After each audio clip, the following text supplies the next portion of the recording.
সমন্বয়ক পরিচয়ে চাঁদাবাজির অভিযোগে ৫ জনকে গ্রেপ্তারের ঘটনা এখন জাতীয় রাজনীতিতে তুমুল আলোচিত বিষয়। যাদের গ্রেপ্তার করা হয়েছে তাদের মধ্যে ৪ জনকে ৭ দিনের রিমান্ডে পাঠিয়েছেন আদালত। অপ্রাপ্তবয়স্ক হয় ১ জনকে পাঠানো হয়েছে টঙ্গীর কিশোর সংশোধন কেন্দ্রে। ৬ আসামির আরেকজন এখনও পলাতক রয়েছে।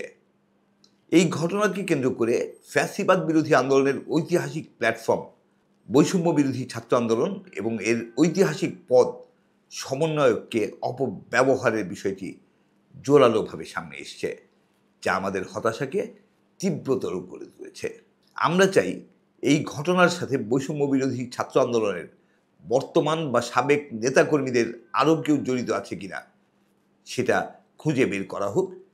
যদি কেউ থেকে থাকে তবে তাদেরকে শনাক্ত করে বিচারের কাঠগড়ায় দাঁড় করানো হোক।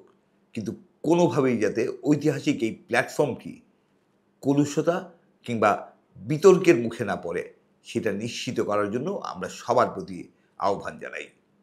আমরা সেরকম ইঙ্গিত পেয়েছি হাসনাত আবদুল্লাহ এবং উমামা ফাতেমার মতো তরুণ নেতৃত্বের ফেসবুক পোস্ট থেকে। হাসনাত আবদুল্লাহ এক আসামির নাম উল্লেখ করে বলেছেন, মুন্নারা কাদের পাওয়ারে কাদের ব্যাকআপে চলে সেটা বের হয়ে আসা উচিত। অনেকটা কষ্ট নিয়ে উমামা ফাতেমা তার ফেসবুক পোস্টে লিখেছেন, যে যেভাবে পারছে এই প্ল্যাটফর্মটিকে নষ্ট করছে। এখানে অনিয়ম দুর্নীতির কথা বললে পিন ড্রপ সাইলেন্স উপহার পাওয়া যেত বলেও তিনি মন্তব্য করেছেন। তিনি আহ্বান জানিয়ে বলেছেন যে ঠিকমতো খোঁজ নিয়ে দেখেন, তাদের শেকড় অনেক গভীরে। আমরা ভিউজরুম মনে করি আসলেই বিষয়টি ঠিকমতো খোঁজ নিয়ে দেখা দরকার। আসলে শেকড় কতটা গভীরে, আর কারা এই চাঁদাবাজি অনিয়ম দুর্নীতির সাথে জড়িয়ে পড়েছে। আমরা মনে করি তাদের সবাইকে শনাক্ত করে বিচারের মুখোমুখি করা দরকার।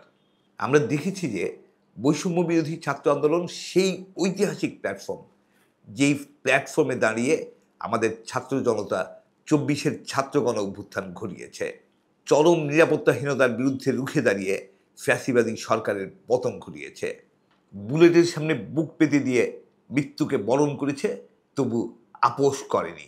সেই সংগ্রামী সাহসী তারুণ্যের ঐতিহাসিক প্ল্যাটফর্মকে কেউ বিতর্কিত করলে, কলুষিত করলে সেটা কোনোভাবেই মেনে নেওয়া উচিত না। আমরা মনে করি এই সংগঠনকে ব্যবহার করে যারা এই ধরনের অপকর্মে লিপ্ত হচ্ছে তারা আসলে তাদের শহীদ সহযোদ্ধার রক্তের সাথে বেইমানি করছে। ২৪-এর যে অঙ্গীকার, সেই অঙ্গীকারের সাথে বিশ্বাসঘাতকতা করছে। সুষ্ঠু তদন্তের মাধ্যমে এই ধরনের ঘটনা যারা ঘটাচ্ছে, এই ধরনের অপকর্মে যারা লিপ্ত হচ্ছে, তাদের সবাইকে বিচারের আওতায় না আনলে ২৪-এর চেতনা নিয়ে এগিয়ে যাওয়া কঠিন হয়ে পড়বে।